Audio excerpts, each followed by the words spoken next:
Locked On ACC, your daily podcast on the Atlantic Coast Conference. Part of the Locked On Podcast Network, your team every day.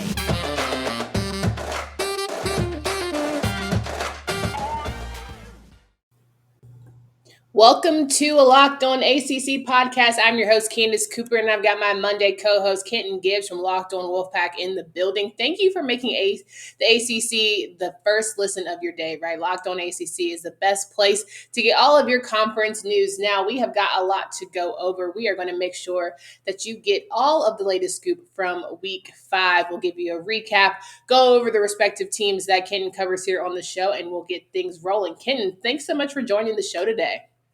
Thank you so much for having me. I think that this weekend was a very interesting one for the ACC, and I can't wait to get into it.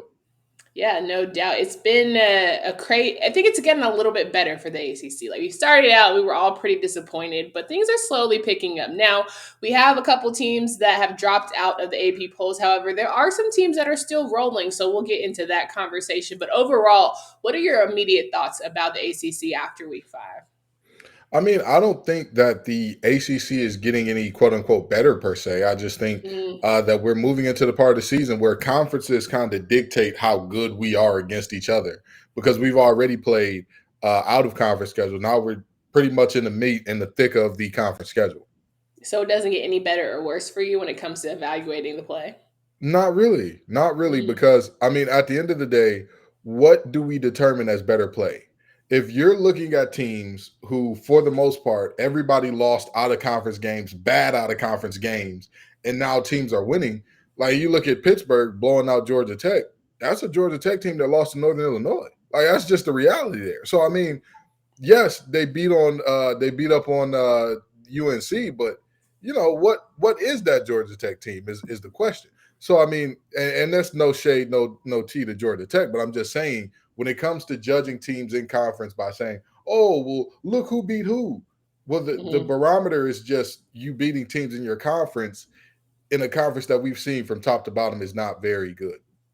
Well, I mean, that's one way to look at it, but let's get right into it. We'll start with your alma mater here. We'll go into the NC State Louisiana Tech game. NC State going 34 to Louisiana Tech's 27. A great game for NC State to win and kind of be in the conversation of, okay, we are still rolling. We're trying to be a part of the Atlantic Division and be sitting at the top. We had to win this one. Was this a must win in your eyes for NC State? I don't like to use the term must win, but I have been a very stern advocate for if they can't win 10 games by now, they'll never get it. In the words of Russell Wilson's wife, Sierra, if that boy don't love you by now, he ain't never going to love you. Well, if this team can't get 10 in this year, they're never going to be a double-digit win team. And so winning this game was necessary.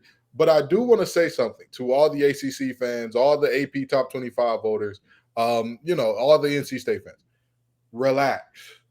That was the best offense that NC State has played all year. And I mean that. I am not – their defensive coordinator echoed the same sentiments when he was asked about how good their offense was on film. They were just getting Austin Kendall back after missing him for 2 weeks. And that team, again, offensively, is the best that we've seen. You look down the line. USF doesn't have an offense like them, even though they got a cast technician over there. Shout out to Jared Mangum. Mississippi State doesn't have an offense as good as theirs. Again, we left 16 points on the board, and that still was a close game at the end. You're looking at Clemson. We'll talk about their offense a little later, but I'm not going to go there right now. And then you look at all the other. I mean, at the end of the day, this is a situation where we played a team that plays up to good competition, plays down to bad teams. They gave Mississippi State a better game than we did, and we came out with a W after what is traditionally considered the hangover game for NC State. We beat a top 10 team. That's where we're at risk of losing the immediate game after. We came out with a win. That's all you can ask for. They don't ask for how many, just how.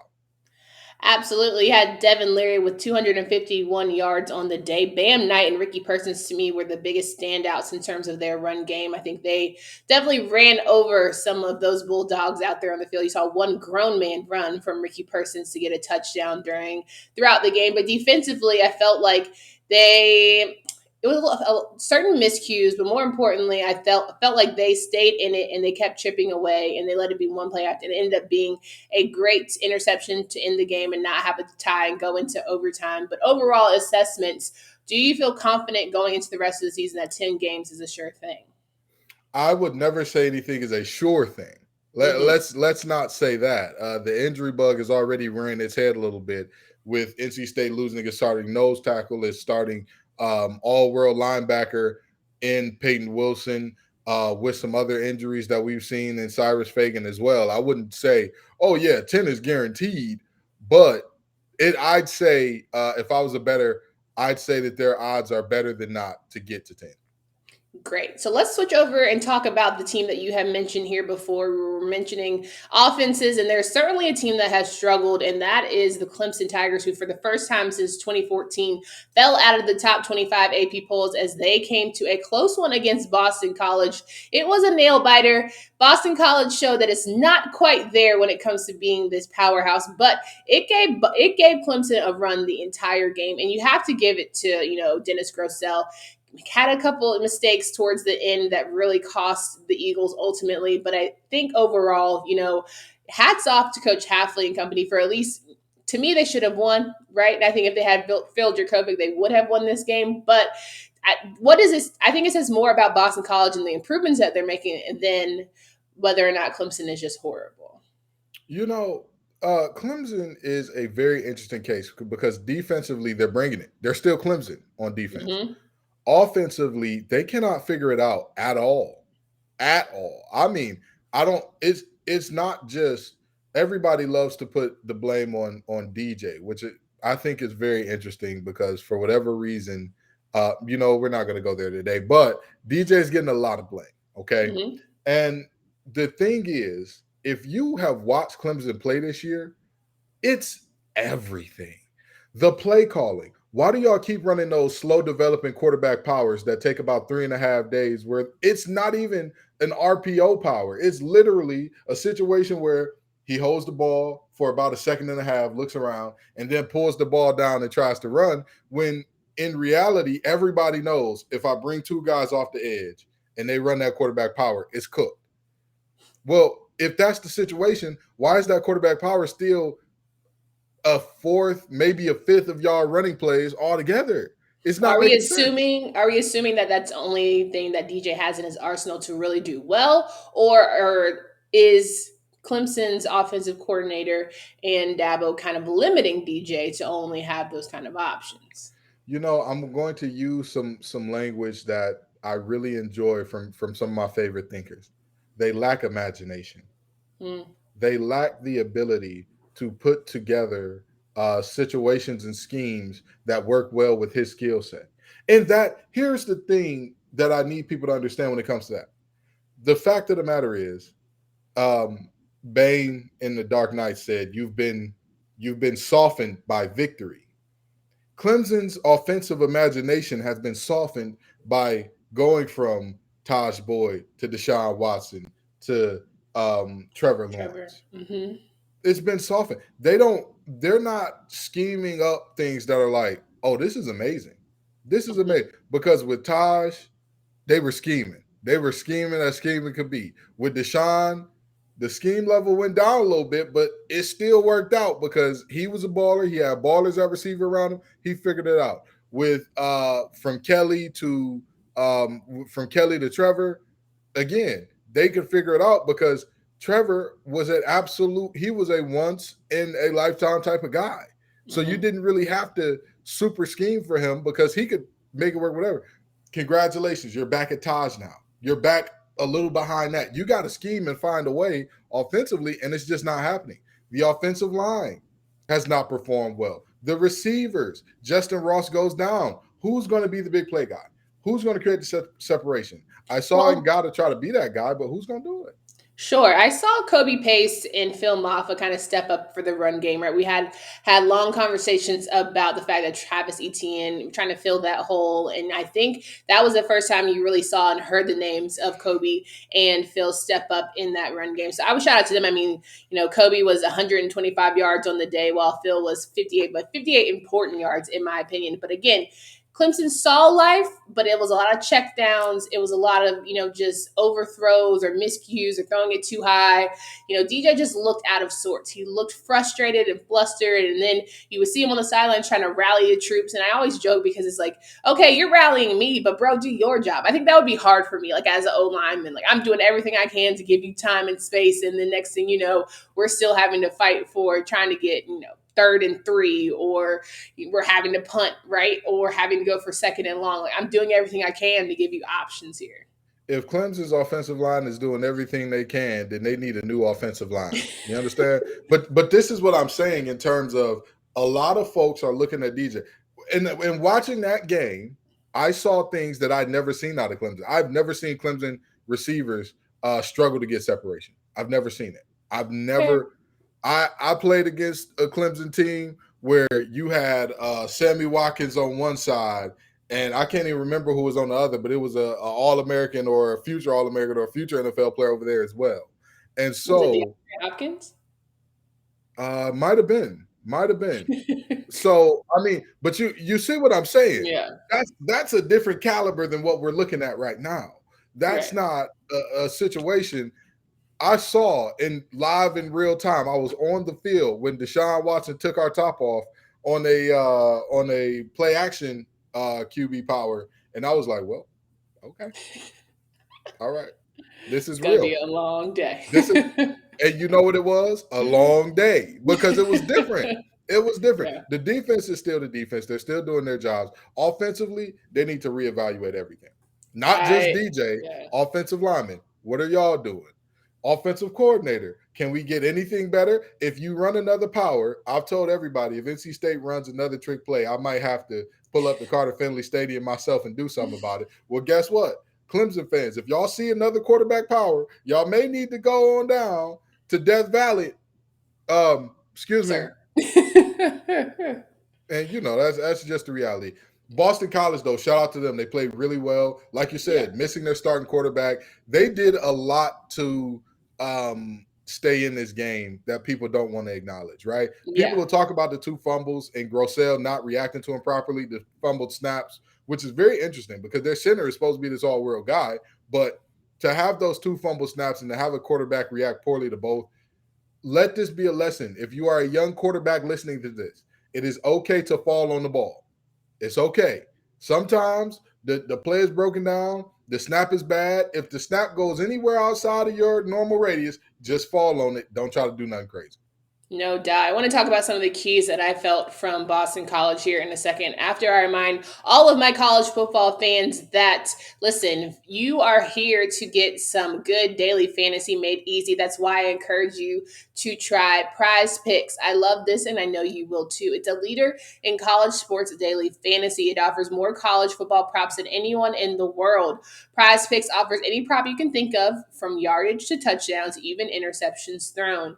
All of users that deposit and use promo code will receive 100% instant deposit match up to $100. Just be sure to use promo code Locked On.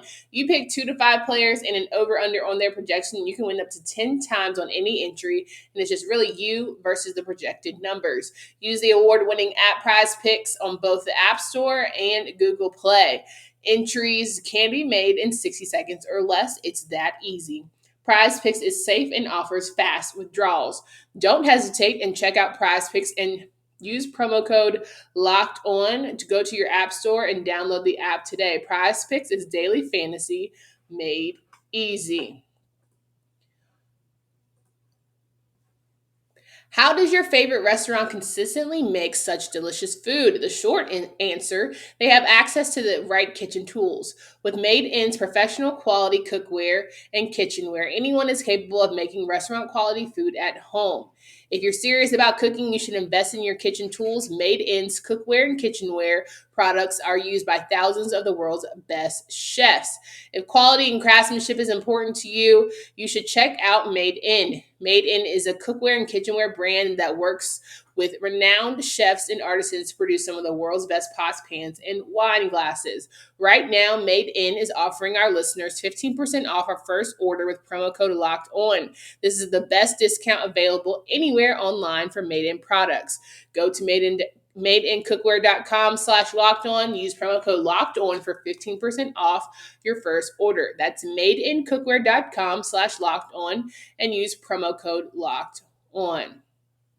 All right, so we're talking with Kenton Gibbs here from Locked on Wolfpack, and we're going over the Clemson and Boston College game. And I think for me, a lot of talk was about Boston College's defense throughout the season. Can they hold up to Phil Dracovic, and can they match his energy, right? A lot of times we've seen with some of these ACC squads that's either really great on one side and kind of abysmal on the other. But you got to give credit to Boston College defense, right? And know that Clemson's offense is bad, but at the same time, if you feel like you're in the game, there's always a chance. And Dennis Grosel has shown with the Mizzou game that he was capable of at least putting them in, some sort of situation to win. So I think that for me was a promising sign.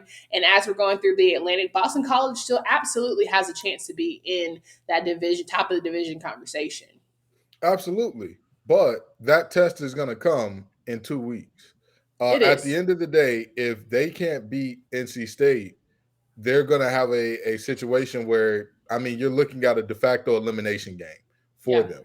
NC State, because they do not have a conference loss yet, can afford to lose that game and still be okay, because then it'd be them with 1 loss, Clemson with 1 loss, Boston College with 1 loss. Boston College puts them at 2 losses. So if they come out with a sense of urgency and a basically just execution that we did not see this week, who knows? Who knows what could happen there?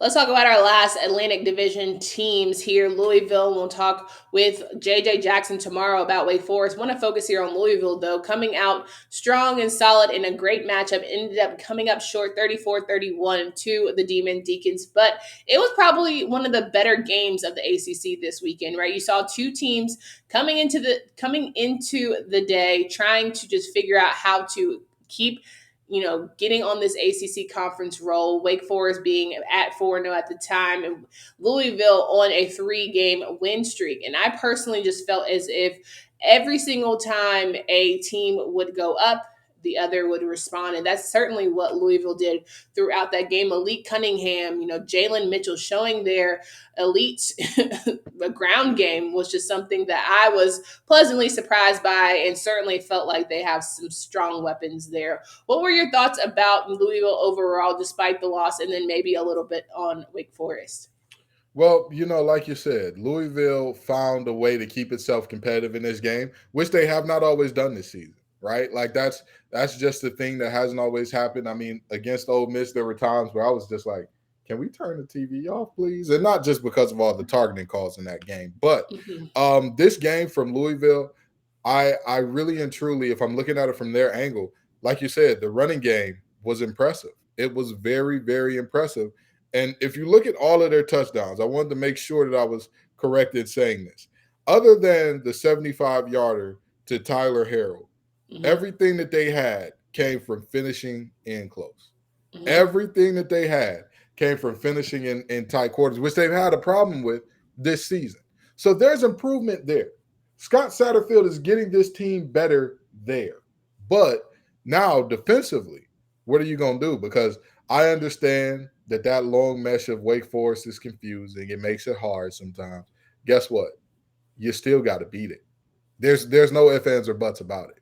You know what I mean? At the end of the day, allowing 37 points in a game like this, yes, Sam Hartman and company are rolling. This is the first time Wake Forest has been 5-0 since I can't remember when. But you can't use that as an excuse and say, well, we expected them to put up 37, because you didn't. You didn't. Sure. That's not something you were looking for. Right. Apologies, I misspoke there in the beginning with the final score, 37-34. You were right, Kenton. Thanks for jumping that in. But I really feel as if, Wake Forest is a beatable team. Like, I was there at the game.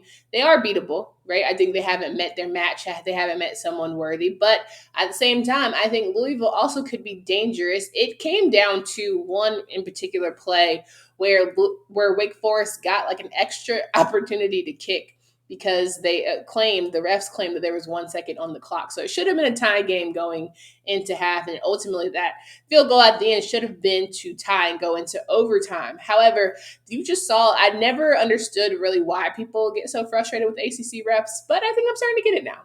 I think I'm starting to understand where the frustration is. I was looking at a Twitter conversation and just typed in ACC football, you could just see the ref, like commentary was very high and vivid about some ref action there.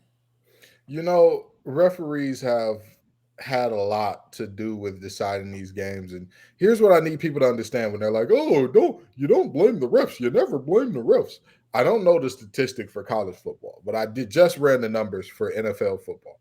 About a third of the games are decided by one possession or less, meaning 7 to 8 points or less is the deciding differential in a ton of games. Here's the thing. Yes, you make your own luck. Yes, you put yourself in certain positions to a certain extent. Mm-hmm. The Zebras got to do their job too. And this isn't me speaking as a fan that's bitter about anything. I said last week on the Locked On Wolfpack Twitter page, we got away with one when we jumped off sides and it was called false start instead of encroachment, which it should have been. We got away with one. I said it. I acknowledged it. I'll acknowledge when the teams that I like get away with one just as much as when the teams I like get shafted.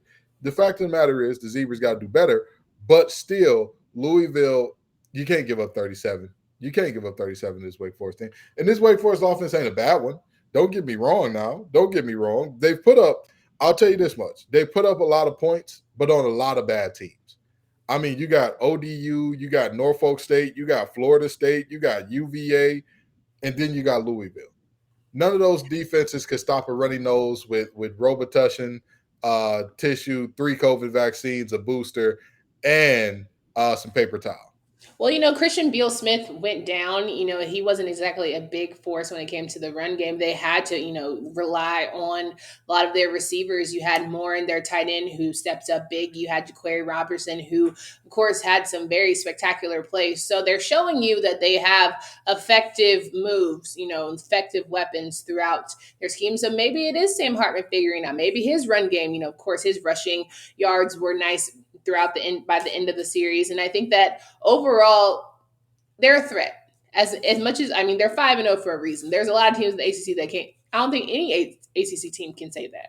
Right. No, so I think overall you have to just give them a little bit of credit because the bar is certainly low. I want to get into, though, the coastal teams because there were quite a few games that we could have some very serious conversations about some programs and some coaches and the seats that just got absolutely warmer after week 5 here. But first, I want to remind you guys about some great, delicious treats here. You've got Built Bar, the best tasting protein bar ever.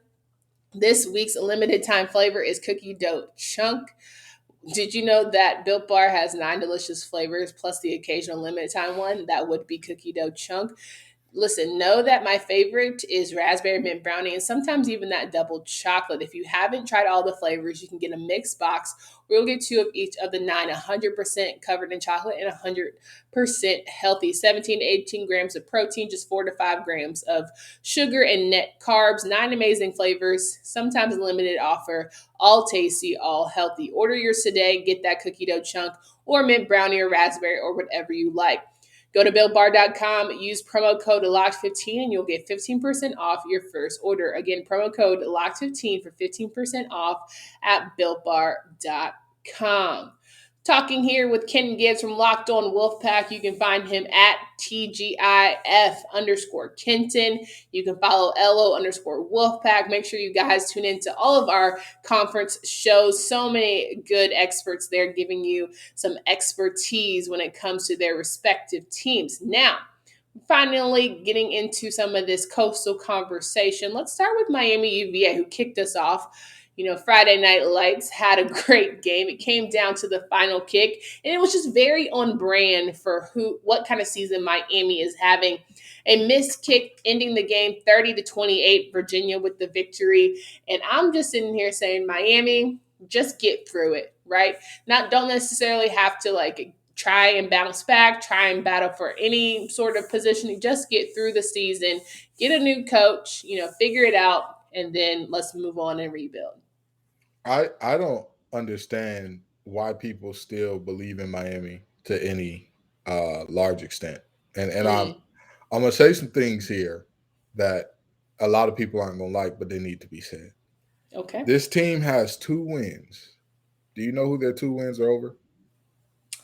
Yes, some less than stellars. App State, Yeah. Central Connecticut State. Yeah.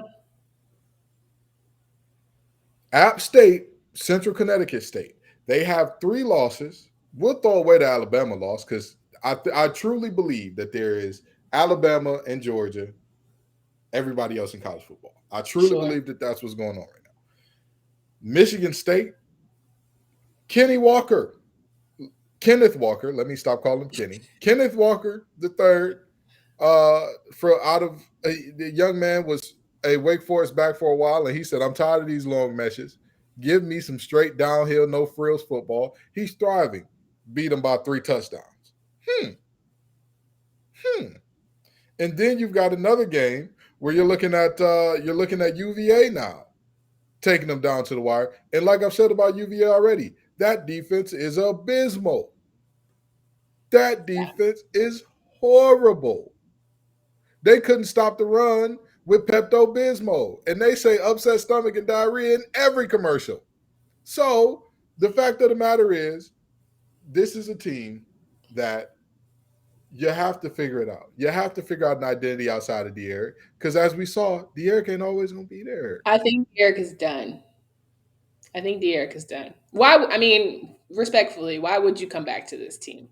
Like, I get the whole honor thing. I get the loyalty. I get the pride. I'm good, bro. If I'm trying to go play at the next level, I'm shutting it down. Ain't no way. And not only that, Miami, please stop celebrating when you're down by 10, when you're down by 20.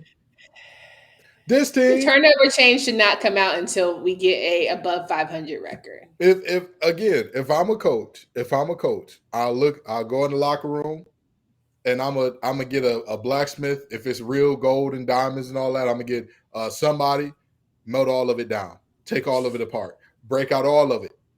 Now I'll tell you what, when we win a conference championship, you can have all of it back plus some. Plus some. When we win a national championship, you will get all of it back plus some. But I mean, could you see Howard Snellenberger celebrating like this? One of his teams celebrating like this when they were down like that? Could you see Jimmy Johnson's team celebrating like this? Heck, Randy Shannon wasn't having no celebrating like this, and he was known to be the greatest Miami coach that there ever was. This is embarrassing. This is embarrassing to Miami. Stop all the celebrating and win some football games. Oh, well, whoop, there it is. I don't even have to say anything else because I'm in total agreement. Final team we want to talk about, Pitt and Georgia Tech. They faced each other. These are 2 teams that Kenton covers on our show here. Pittsburgh, I'm just sitting here to say best team in the ACC. I'm here to put the hot take out there. Best team in the ACC. Who else can say that they put up nearly 50 on every single team that they've played so far this season? They are 40. Is it 40? I think it's 40. Yeah, they put up 40 in every game they play. 40 in every game. I don't blame Kenny Pickett for when the Pittsburgh had that sleeper against Western Michigan. They had to have that punch in the mouth game. But so has NC State with Mississippi State, right? So has Clemson with their NC State loss. Every team that we thought was going to be dominant, Carolina, punch in the mouth, Virginia Tech, and Georgia Tech. What other team can sit there and say that they truly have a quarterback who is just rolling over defenses in Kenny Pickett versus everybody else, right? I'm truly here to say everyone should hop on the Pitt train right now before it's too late. Well, first of all, don't disrespect the young man that we got under center at NC State. Mr. Devin Leary beat some game manager allegations 2 weeks ago, and he didn't do it in week 5. He didn't beat no game manager allegations in week 5. He surely did not. He absolutely did not. He did his job. Game managers do their job. That's the point by definition. But here's the thing. Not only did he do his job, he made some passes that's like, okay, that's impressive. Oh, he trusted his receiver. As does Kenny Pickett. But I'm not arguing with you about Kenny Pickett. You said the best. I said the best. Okay. And you're talking about the best. And you're talking about the best team. Let's talk about Pitt. See, and this is why all we're here to do is talk about Pitt versus Georgia Tech. All we're trying to do is talk about Pitt versus Georgia Tech. I don't need your overall analysis because that's not what we asked about. All I'm saying, we're running out of time here. Talk about it. Pitt got a good win against Georgia Tech. This is a Georgia Tech team that is still very young, and with young teams, they're going to be rife with inconsistency. The thing about this game, very simple. Georgia Tech was bitten by the turnover bug once again. Pitt took advantage. And we'll leave it at that, since we can't dig any deeper into Pitt, since you want to call them the best team in the ACC. When we see them in Charlotte, then you can give a full analysis. But until then, just and that's the thing. I wholeheartedly believe they'll be in Charlotte at the end. I think that they're going to come out on top of the Coastal. But I hope they do. Craziness. But you're talking some craziness. Okay, fine, whatever. Kenton Gibbs, it's always a pleasure to have you on the show here. Can you please remind folks of where they can find you and follow your work? Sure thing. You can follow me on Twitter at TGIF_Kenton. That is Kenton the person. You can follow me at LO_Wolfpack. That is Kenton the Wolfpack podcaster. You can also find Locked On Wolfpack wherever you're listening to this podcast right now. Thank you all so very much for coming out. We are what we are because of y'all. Again, no doubt. Make sure you guys listen to our podcast every single day. Make us your first listen. We appreciate you sharing. We appreciate sharing all the ACC conference news with the help of me, Candace Cooper, and my lovely co-hosts and experts. Until next time, we hope you guys have a great rest of your day.